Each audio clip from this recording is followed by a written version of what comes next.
Today I'm going to show you guys how to pump gas out of a Nissan Xterra.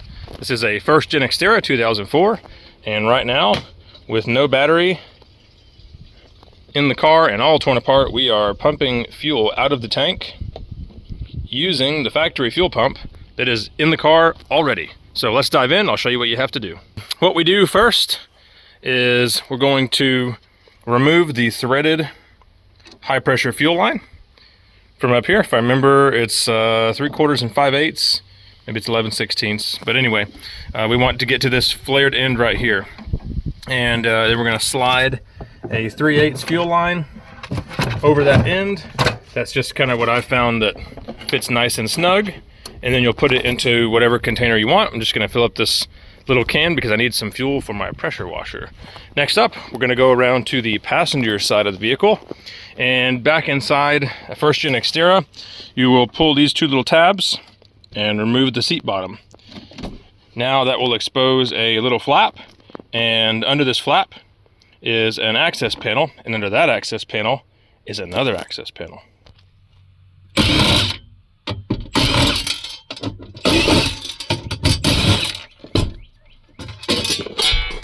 Okay, there's our next one.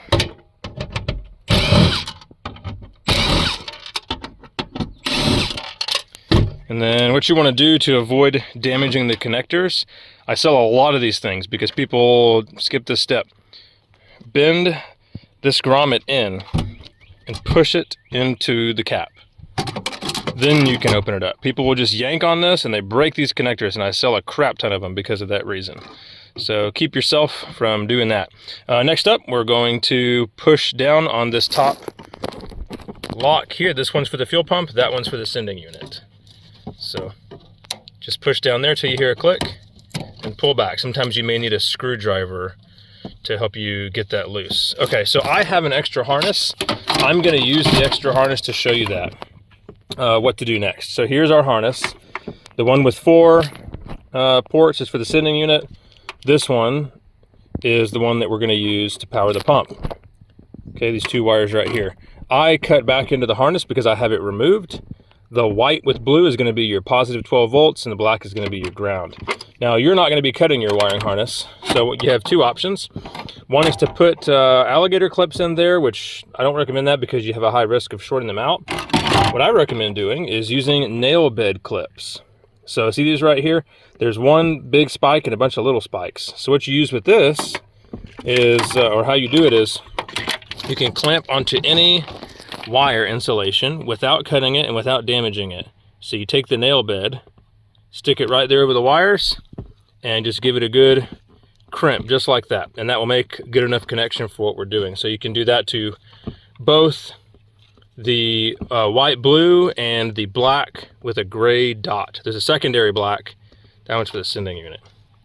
So anyway, that's what you're going to want to do. So you can tap into the harness anywhere through here. Just remove this insulation, tap it in there. I'll link in the description where to get these. These are super, super useful. You can do what I'm going to do here, which is I'm going to use a Milwaukee tool adapter. So all I have to do is put in a drill battery, and then I have 12 volts anywhere. Super great. You can run jumper cables, do whatever you want to get 12 volts. They make them for DeWalt, all the different brands. But you pretty much want to inject 12 volts into the fuel pump circuit. So I'm going to connect my test harness that I have, and I'm going to use that because I made it for this specific purpose, to pump out all my Xterra tanks.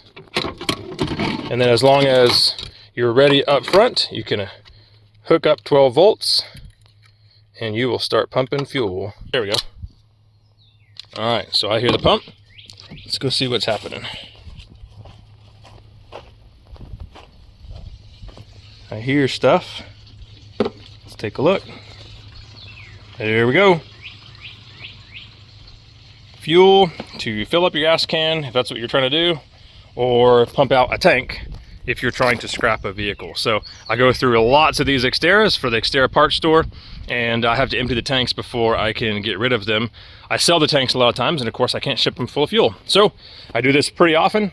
You can also do this by jumping the fuel relay. Some vehicles will not give you that option because like key on ignition and things like brakes or ground. But anyway, if you have any questions, Put them in the comments. Thanks for watching.